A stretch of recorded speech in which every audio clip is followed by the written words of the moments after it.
In this video, we take a look at the events that took place in 2010 in Scotland. When she left home, 17-year-old Zoe Nelson was upset about an argument with her younger sister and her mother. She didn't return home that day, and a few more days later, her case began to be talked about all over Scotland.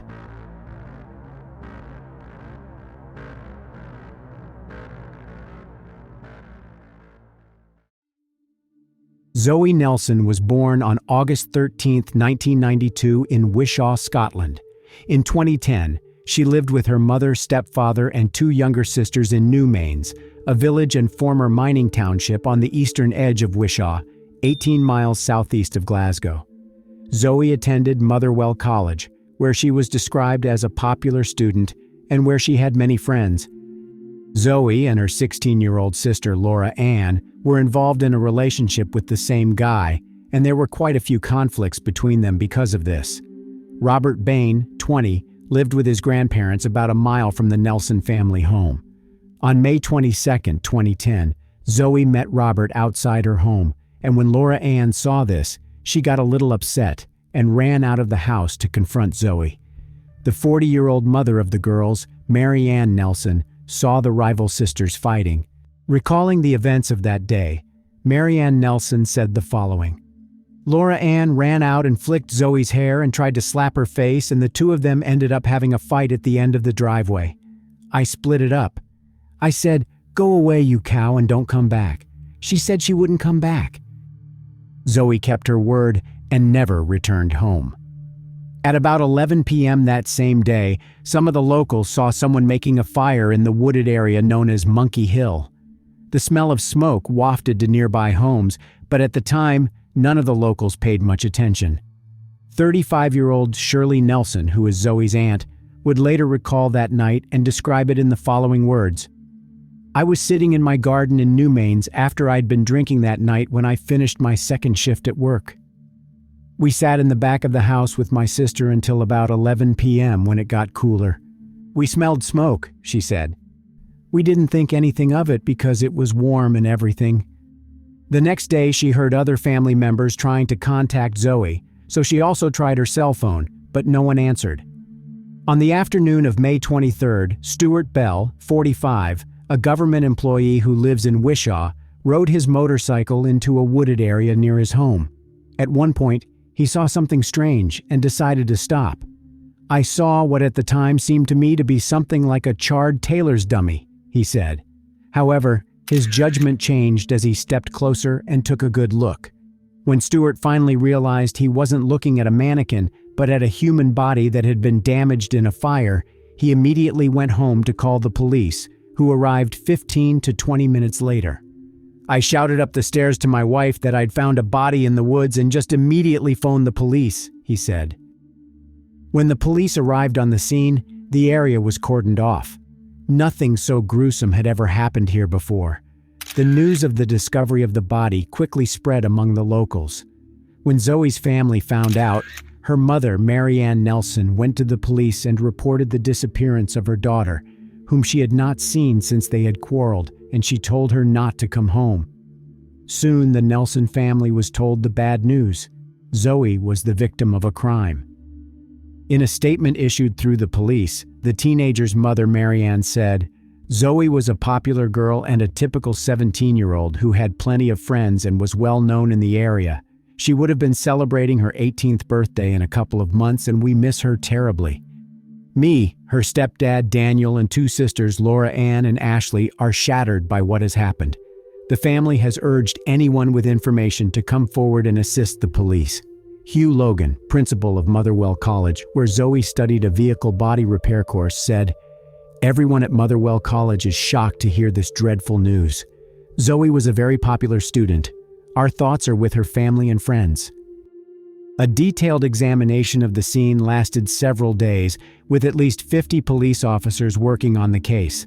Detective Derek Robertson of the police main investigation team described Zoe's death as a young life cut short, and said his officers would not rest until the perpetrator was caught. He said, "It is vital that anyone who saw Zoe between 5 p.m. and 11:20 p.m. on Saturday night come forward and assist us. It was the hottest day of the year, and we know that the area would have been busy with people taking shortcuts, sunbathing, and walking their dogs. There are a lot of dirt trails in the area, one crossing by the spot where Zoe's body was found. He added, "We are anxious to hear from anyone who is passing through the area or looking at it from one of the houses that back onto it if they saw anything suspicious." Zoe was described as 5 feet 6 in tall, of heavy build, with collar-length brown hair. She was last seen wearing gray tracksuit bottoms, a white long-sleeve t-shirt, and black Nike trainers. Detectives have been checking CCTV and phone and computer records, carrying out door-to-door inquiries and speaking to Zoe's friends and family as they try to piece together her last movements. On May 26th, police released surveillance footage from the local store where Zoe was seen hours before her death. These small pieces of information were essential to the investigation. They allowed police to piece together Zoe's movements and eventually determine what happened to her and lead to the arrest of the person responsible for her death. Police said the public response to requests for information was slower than they had hoped. They had now set up a special email address so that people could contact them. The officers hoped that those who would not speak to them face-to-face would use this and other methods to report important information. Upon examination of the crime scene, a cap from a bottle of Sierra Silver tequila in the shape of a red plastic sombrero was found near the body, and a corresponding empty bottle was found on the other side of a small walkway nearby. Forensic experts estimated that Zoe's body may have been exposed to fire for 7 hours, so there was limited opportunity to determine the exact cause of death. When found, the body had a plastic bag partially melted over most of the face, so pathologists said the most likely cause of death was some form of asphyxiation. The palm of the right hand remained relatively undamaged, and 2 DNA samples were obtained from it. One DNA sample belonged to Zoe Nelson herself, and the other to a currently unknown man. The cause of death was officially recorded as undetermined. By May 28th, the police had received several witness statements. One witness said that at about 5:15 p.m. on May 22nd, he saw Zoe with a man who was very drunk and violent toward her, hitting her in the head. Another witness said he saw Zoe Nelson walking past his home in Newmains in the company of a man with a tattooed face. A third witness saw Zoe and a man of similar appearance in Newmains and said, "He just looked angry, hit a lamppost as he walked by, and said he was going to take someone's life tonight." There were other witnesses, and when asked to describe the man Zoe was with, they all described the same young man, 20-year-old Robert Bain.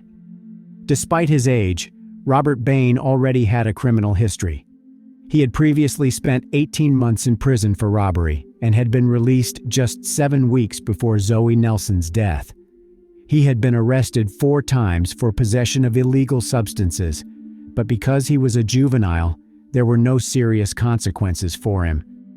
Investigators began to consider Bain as a prime suspect, and while they pondered their next steps, Robert Bain went to the police himself. Shortly before 6 p.m. on May 28th, Robert Bain walked into the police station in Wishaw and said he wanted to make a statement. He looked heavily intoxicated and was slurring his words. Bain said he had been in Motherwell a few days earlier, and a man named Stuart Campbell had gotten on the bus on the way back. According to Bain, he approached Stuart Campbell and asked him, "Were you with Zoe on Saturday night?" To which he stated, Campbell replied, "Yes, I took her life." This was the first time the police had heard the name Stuart Campbell since the investigation began, while they heard Bain's own name all the time, so they arrested him the same day. However, there was also a very good reason for the arrest, which the general public would only learn about during the trial. When he was formally arrested, Bain stated that he last saw Zoe on the morning of May 22nd after a chance encounter when he went to the local newsstand to buy cigarettes. On the morning of May 29th, the police released a statement saying, "A 20-year-old man was arrested and is currently in police custody in connection with the death of Zoe Nelson." Tests on a swab taken from Zoe Nelson's hand showed the presence of Nelson's DNA and traces of another person, which were found to match parts of Bain's DNA profile. Matching DNA from Nelson and Bain was found on both the tequila bottle and on its cap, found near the body. The forensic expert suggested that the presence of the DNA inside the cap was due to the fact that both drank from the bottle and then put the cap back on. The scientific findings would support the conclusion that DNA from Robert Bain had been deposited between the fingers and on the right palm of Zoe Nelson, said the expert Marie Campbell. The odds against the DNA and the red plastic sombrero lid coming from anyone but Bain were 10 million to 1. Robert Bain was charged in connection with the death of Zoe Nelson on the basis of multiple eyewitness accounts and DNA evidence. He pleaded not guilty, acted defiantly, and even confronted one of the investigators. He also denied an earlier assault on Zoe, reported by a witness, when Bain struck her in the head with his fist. On June 16, 2010, hundreds of people came to Zoe Nelson's funeral. The service was held at Coltness Memorial Church in her hometown of Newmains, before Zoe was buried at Cambusnethan Cemetery, Wishaw. Zoe's mother, Mary Ann Nelson, and sisters, Ashley and Laura Ann, were among more than 200 mourners, as was her grandmother, Annette Nelson. Reverend Graham Rayburn, who led the service, said the number of people in the church showed what an impact Zoe had during her short life. As I look around today, it is very clear that Zoe Nelson touched the lives of so many people, he said. She was a typical teenager, just like so many of you gathered here. She was always happy and cheerful, always laughing and joking, always with a smile on her face. Zoe had a big heart. She always had time for young children, and she would go out of her way to help support her friends if she was able. Reverend Rayburn said that Zoe, who would have turned 18 next month, was a bit of a tomboy, describing her as a petrolhead who loved fast cars and was also a keen Ranger supporter. He told how Zoe never had a chance to meet her new nephew, born a few weeks after her death. She had also wanted to wait until she was 18 to make contact with her biological father, which she never had the chance to do. On March 1, 2011, the trial of Robert Bain began, and he continued to insist that he was innocent. Teenage friends of Zoe Nelson told the court that a week before she died, Zoe had said her scratches and bruises were sustained in a fight with Robert Bain. Zoe told her friends that Bain was very bossy, unstable, and could get angry over any trifle. He wouldn't let her socialize with some of her friends. Although Zoe Nelson and Robert Bain's relationship could not be called serious, since he had been out of prison for less than 2 months, but he had a great influence on Zoe, and also maintained a relationship with her 16-year-old sister, Laura Ann. Laura Ann Nelson was just as involved in a relationship with Robert Bain as her sister Zoe. Even before Zoe's body was discovered by a bystander, Laura Ann knew her sister was dead. She had kept this secret for 5 days. The police had not previously made this information public, but at the trial it was revealed that Bain had led Laura Ann to the place where her sister's body lay. Laura Ann, who testified in court from behind a screen so she could not see Bain, said that on the morning of May 23rd, the day after she and Zoe had an argument, she went to Bain's address to return some items of clothing to him. When she arrived, she said Robert looked nervous and had been drinking vodka. Shortly afterwards, they left the house, and Bain told her that he wanted to show her something. She said he led her to the place where Zoe's body lay. Laura Ann said during her court questioning that she realized it was her sister because she recognized the Ranger's tattoo on her arm. According to her, Robert had told her that he had hit Zoe, and when she tried to hit him back, he lost his temper and took her life, and then used gasoline to try to destroy any trace of the crime. Laura Ann also admitted to walking with Bain the day after the body was found, and subsequently visited his home and spent some time in his bedroom listening to music. She also spent about an hour on the phone with him. Laura Ann's friend, who also testified at the trial, described her as happy and normal, at a time when she knew her sister was dead. When asked why she didn't tell the police everything during her first interrogation, she said, "I didn't tell them because I was afraid my mother wouldn't believe me and think I was responsible for Zoe's death." The jury also heard Laura Ann Nelson say that Robert Bain threatened that she would get the same thing as Zoe if she told anyone about what he had done. On March 25, 2011, a jury of 7 men and 7 women handed down a unanimous guilty verdict. Bain had to be physically restrained as the jury delivered their unanimous verdict at the High Court in Edinburgh. The handcuffed bodybuilder jumped up in the dock and began struggling violently with security officers and police, headbutting one of them. He also shouted insults and threats at Zoe Nelson's family, forcing the court to be cleared while officers restored order. After a 20-minute adjournment, Judge Lady Dorian agreed to recommence the trial in Bain's absence. Robert Bain was acquitted of stealing alcohol from an Asda store in New Mains on May 22nd and disorderly conduct when he yelled, cursed, and waved a knife in various streets in Wishaw that same day. Bain was also acquitted of stealing Zoe's cell phone, which was found in the woods, and of threatening a police officer during an interview at the Motherwell police station on May 28th. On April 27, 2011, Robert Bain was sentenced to life in prison with a minimum term of 20 years for taking the life of Zoe Nelson. He received another 6 years for the obstruction of justice charge. Both of his sentences must be served concurrently.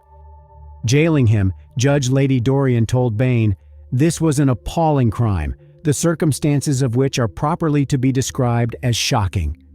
As the Nelson family left court, Zoe's aunt, Shirley Nelson, 35, said they were disappointed by Bain's 20-year minimum sentence. "A life should mean a life. We should go back to the old days and bring back hanging," she said. "All we can say now that all this is over is, as a family, we would like to thank everyone for the help and support that has been given to us all. Now, as a family, we have to come to terms with the fact that we will never see Zoe again, as her life was cut short at the evil hands of Robert Bain." Speaking on behalf of the family after the verdict, Zoe's uncle, Stephen Hines, said Bain deserved it. He added, "His reaction in court just shows how threatening he is. He's an animal. He knows he's guilty. End of story." After the court hearing, Officer Derek Robertson, who investigated the case, said that Bain showed no remorse for his heinous actions. "Today, when the verdict was raised, you saw what he can do. So, the streets will be a lot safer, and hopefully the Nelson family can move on knowing that he is behind bars," he said. On Christmas Eve, 2022, 29-year-old Laura Ann Nelson was found dead in her apartment after not being heard from for days. She was left with 2 children, ages 3 and 4. Her death was not considered criminal because Laura Ann had health problems, namely type 1 diabetes.